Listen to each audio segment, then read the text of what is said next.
Hello everybody and welcome to the video. If you're new here, welcome. If you're a returning viewer, welcome back. My name is Brenna, if you're new here, and this is my co-pilot Abby. And we live in our self-converted Toyota Hiace camper van and we travel around Australia. We've been doing it for 5 years. So today I am in Elliston in South Australia on the Eyre Peninsula, and I'm going to be answering some more questions from viewers that I requested. And these questions are all about van life.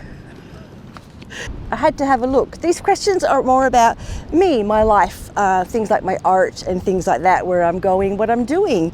So I thought I'd do this Anxious Bay coastal drive with you, and they have sculptures along the way. So I thought we could stop at the sculptures and I could answer a question, and that way you get some beautiful views. I get to check out this area and we'll get some answers for you.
All right, I'm going to read the first question.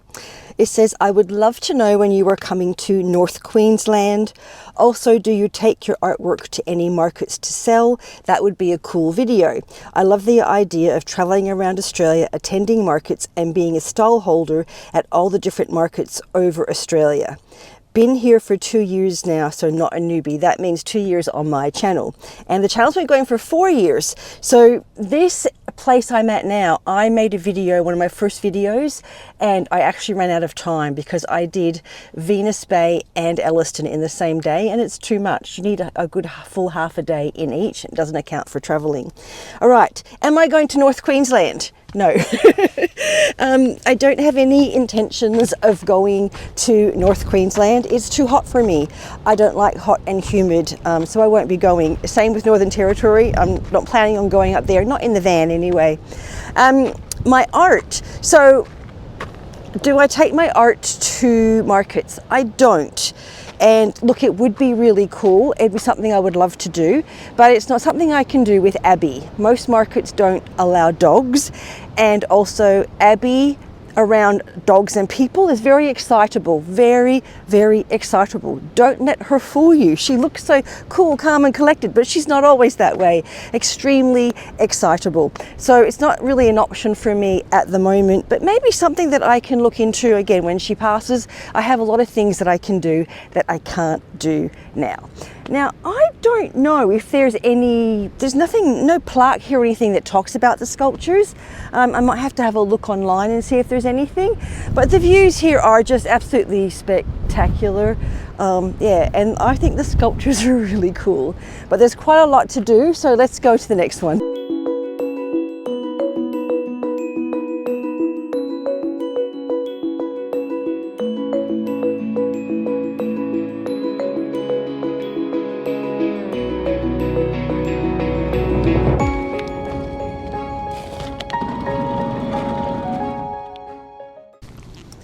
All right, the next question isn't a question. It says, hi, no real questions, but I guess I would like to see more scenery of the places you visit on walks and stay at. So I'm answering your question today. There'll be lots of scenery in this video. And look, I know I don't always do that, but sometimes I'm not traveling, and for the last couple of years I've actually had a lot going on with Abby, with the van, with my family, and so sometimes I can't always make beautiful scenic videos. I'm not traveling, and sometimes my life is a lot simpler and quieter. And sometimes I just want to keep things to myself. Sometimes I just want to be in the moment with myself. So that's why. But today, lots of scenery, I promise you.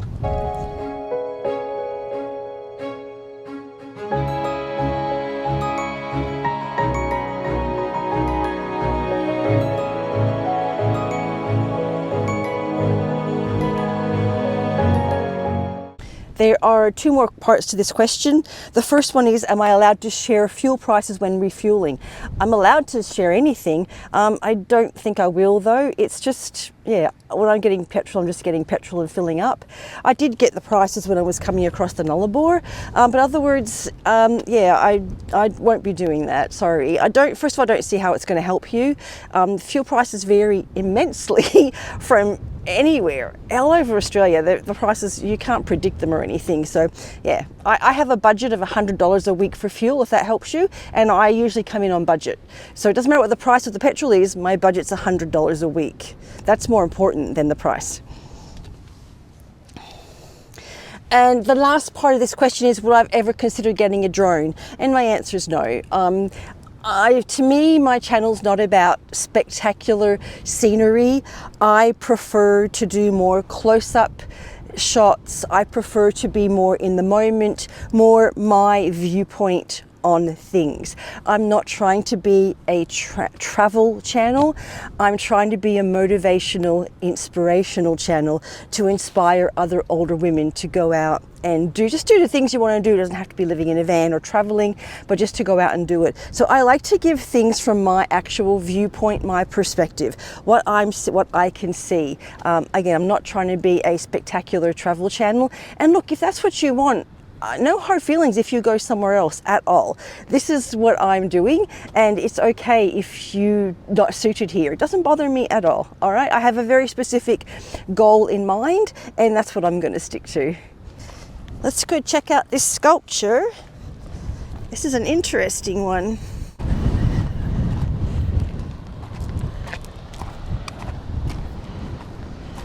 Oh, it's rough on this side. Oh, there's a ram, there's some sheep, and there's a thing of wheat in there. Oh, and the gold, look at that.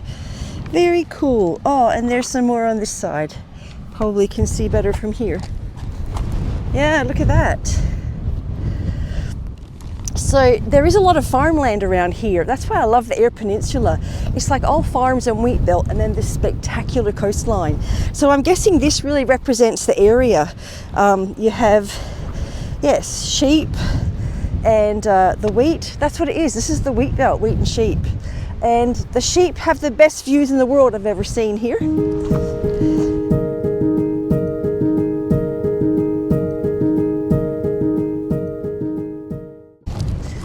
I don't remember seeing this sculpture last time, so maybe I didn't do the end of this trail. I don't remember. I remember the last one, I think I had dinner there, but I don't remember doing this, so these might all be new sculptures to me, which is very exciting. Abby is waiting patiently in the van.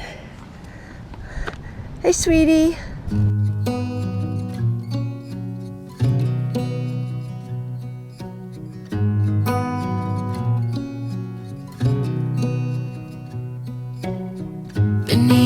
Starlights.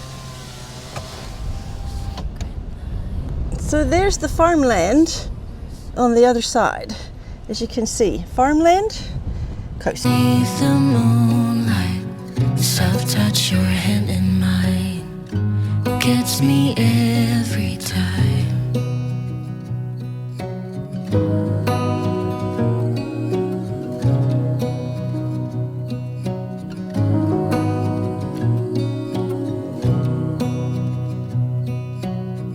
Lost in the city lights, our love's electric, right? You make me feel alive.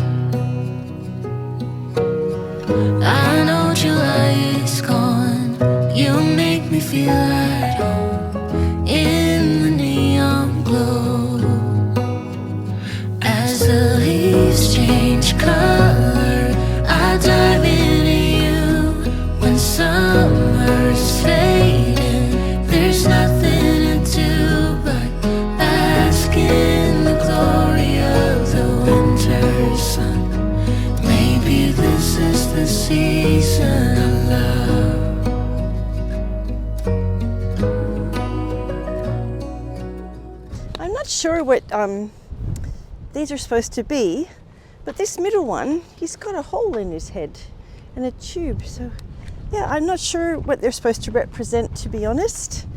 Yeah, I'm really not sure. But the views behind them are spectacular. All right, let's get the next question. I've got the laptop in the van so that I can read the questions. It's really windy. I don't know if you can tell, but it's very windy. All right, let's have a look.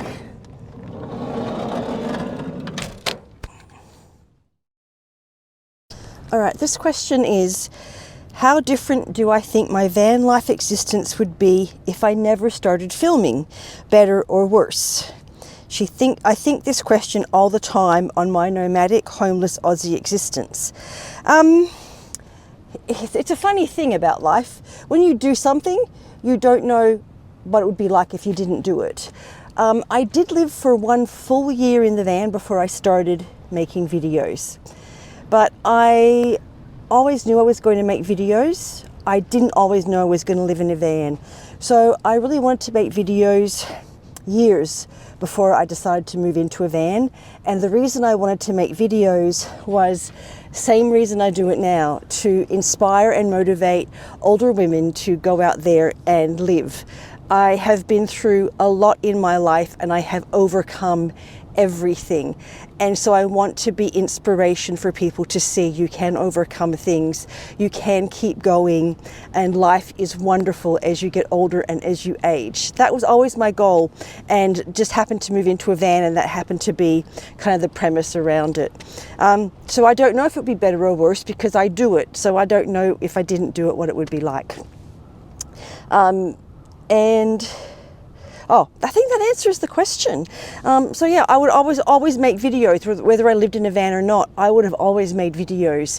So probably it was inevitable. No matter how I live, I'm going to continue to do this. So whether I live in a van or not, live in a boat, live in a tent, I don't know, but I will hopefully continue to make videos to inspire older women to live their best life.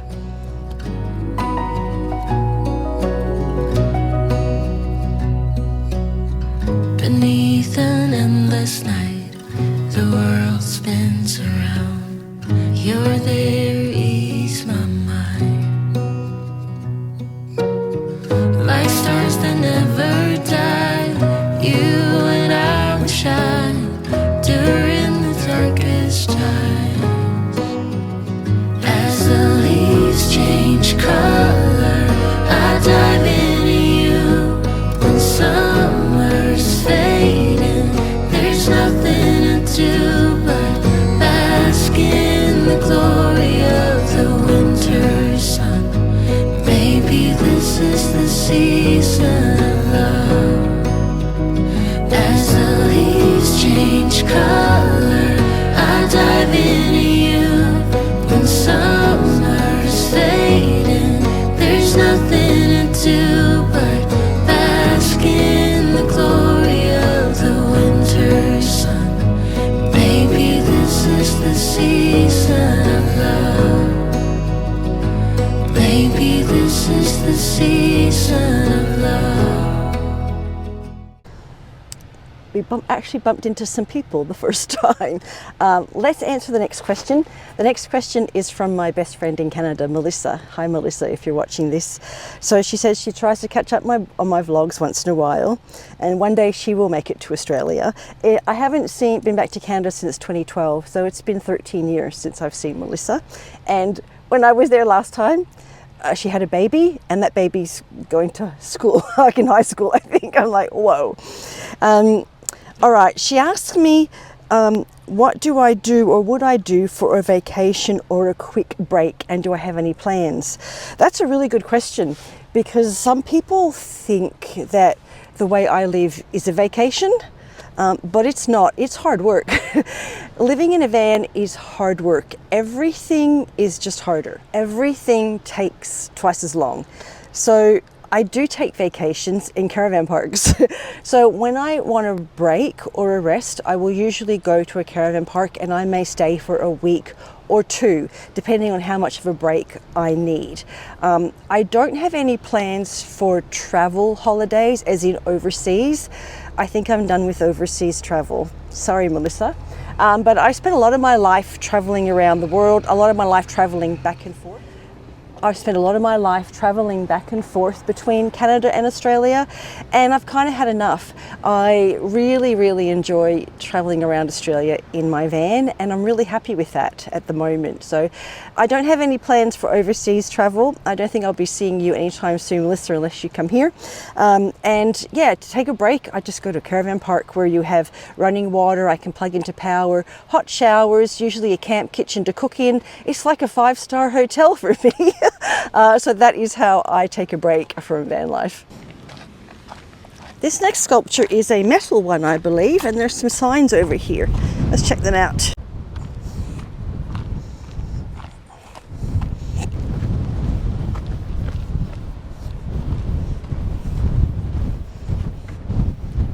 Shark sighting community board.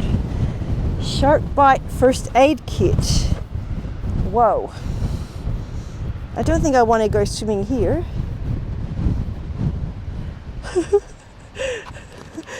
I've never seen that before, so definitely wouldn't be going swimming here.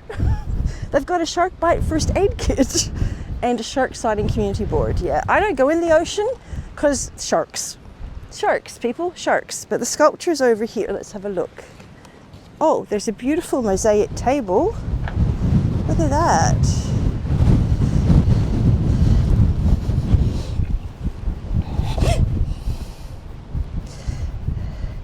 And there's something over here. It's a soccer ball. Okay. The search is the driving force for any restless souls who dream. Perfect waves hitting an uncharted reef. The eerie white silence of an untracked powder bowl. The magical thrill of discovery, the gripping rush. Pure freedom where nothing else matters. He joins the search. Oh, lovely.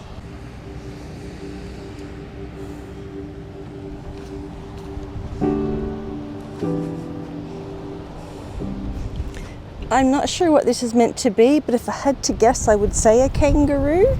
Or maybe it's not meant to be anything. Maybe it's just meant to be a sculpture, and you decide. But they've reused machinery and things. It's quite cool how they do this. I really like how people repurpose things. And again, the views. Just beautiful ocean with apparently lots of sharks. Oh dear, hey? And I won't forget the way that you called me back. And because of the hope you had, I'm forever changed. Yeah, I'm forever changed because of you.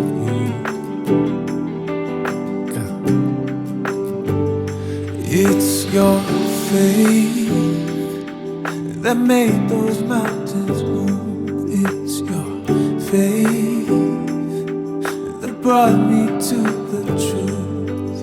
It's the way you called heaven down when you prayed for where I am now. It's your faith. It's your faith that made those mountains move. Move, how you made those mountains move. Yeah, yeah. For all of the pain you faced and trials you overcame, every road that you paved, thank you for it all. I wish you could see me now, way up beyond those clouds. I think I would make you proud. And your prayers haven't let me fall. It's your faith that made those mountains move. It's your faith. All right, we're almost at the end of the sculpture trail, but I did have a look on Wikicamps and it said that last one was a seahorse. Did you see it? Now that I think about it, my first thought in my mind was that it was a seahorse. For some reason I said kangaroo. I thought it would have to be something more Australian, but anyway, it was a seahorse. And then we drove past, there's albatross sculptures, but you can't really stop and see them. There's nowhere, and they go across the hill. So I managed to get a glimpse of one, but that's it. And apparently I drove straight past one, or maybe it's just not there anymore. So yeah, but let's get to the next question. The next question is, I would love to know a little more about your art journey, please. Were you always artistic? I think I heard you mention once that you followed a YouTube channel to get started. On my art journey, I actually have a whole video on my art journey, so I will put a link in the description box below. But I have only been really into art for 2.5 years. It's something that I always wanted to do and didn't think I could do. I thought I wasn't good enough. I just was always told I wasn't artistic because I was very science, math oriented with my brain. And you know what, you can do everything. So that's one of the things I did want to achieve in van life, is to explore my creative side. And I've been able to do that in so many ways. So I'll put a link in the description box below. My whole journey, I share everything in great detail, showing that anybody can do it. And I'm very pleased to say that my older sister, I have inspired her, and now she is embracing it and loves it so much, and the joy you get from creating art. And she said, I spoke to her this morning, and she said she just looks at things differently now, and she looks at textures on leaves, and you're so much more present when you start creating and being artistic. But I'll put that video in the link below.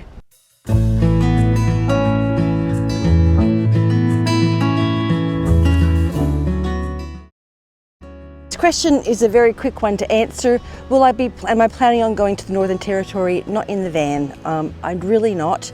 It's not something I really want to do, that big long drive through nothingness. I'm just really not interested. I would very much like to go to Northern Territory. I'd love to go to Kakadu National Park and do things like that. But again, these are things I might fly into, and these are options I have when Abby passes. See, I have lots of things I can do when Abby passes. But at the moment, no. I would really like to go to Uluru as well, but I'm not going to do it in the van. So not at the moment. And the other part of that question was, will I be organising meetups? So I've thought about this a lot, and hopefully in the new year, my plan is to start in January. Instead of having meetups, I'm going to be organising workshops, art workshops, and they aren't going to be about how to be a fine artist. I'm by no means a fine artist. It's going to be about finding joy in art. And I have lots of different ideas. It's going to be a small group of people, probably 10 maximum, and I'll do it in one location. And my hope is multiple things. First of all, to share the joy of art with people, to show people how fun and joyful it can be.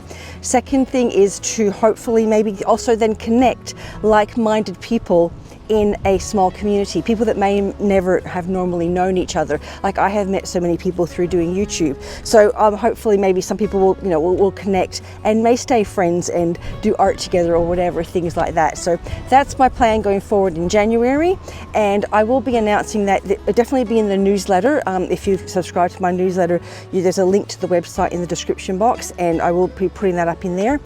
There will be a small fee for it to cover materials, but it's not a money-making thing. It's a community building thing. So instead of just random meetups, I'm going to be doing these art workshops. I have lots of fun ideas for them. It's going to be fun and loose and free. There'll be lots of laughter. It'll be great. All right, wait till you see this next sculpture. It's pretty cool. It's very Australian. Let me show it to you. Are you ready? Are you ready? Are you ready? It's a pair of thongs. I can't believe it. Actually, they're really cool. I think they're made out of wood. Look at that. It's a pair of thongs. Oh dear, eh? Very Australian.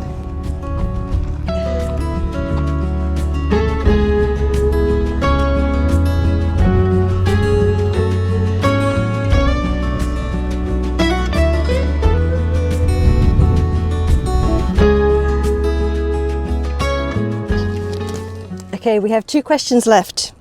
First one is, hey Brenna, from a social and actual face-to-face community point of view, what have been some of the benefits you've experienced as a mid-aged lady nomad? This is a really, really good question because I have been single for 20 years now, and I've been living in the van for 5, and at that time I have done house sits, and I've come to realize I meet a lot more people living in my van than I do living in a house on my own.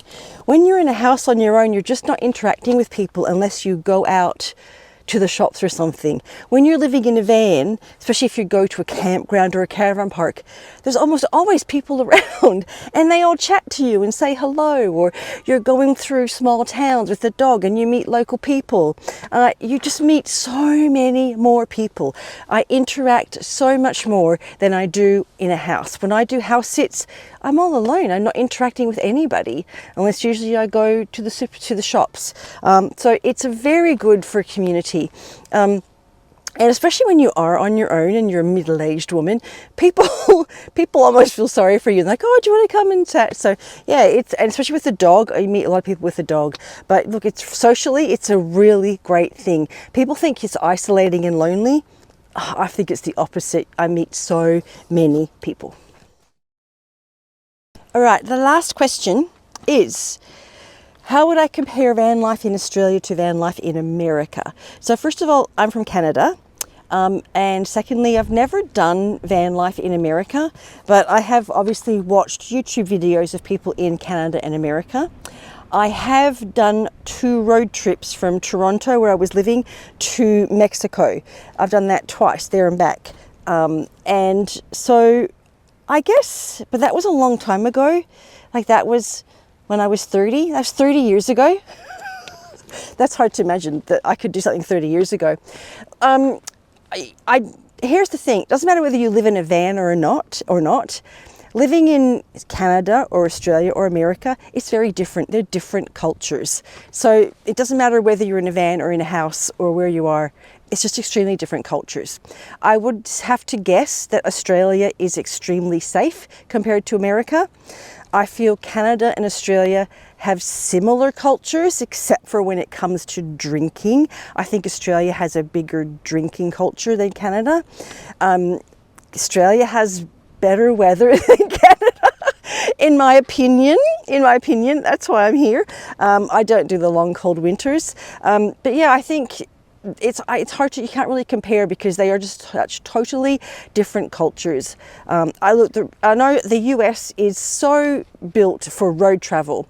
It really is. They have rest stops all over the place, but also it's a lot of big cities. You don't get so much isolation as you get in Canada and Australia. You don't have so much vastness. There are a lot, you're just going from major city to major city. It's a bit quiet in between, but not like me driving across the Nullarbor where I can go days and days and not come across a major city, you know, just a roadhouse in the middle of nowhere. So that's probably the best I can do for that, given that I don't have a lot of experience of van life in those countries.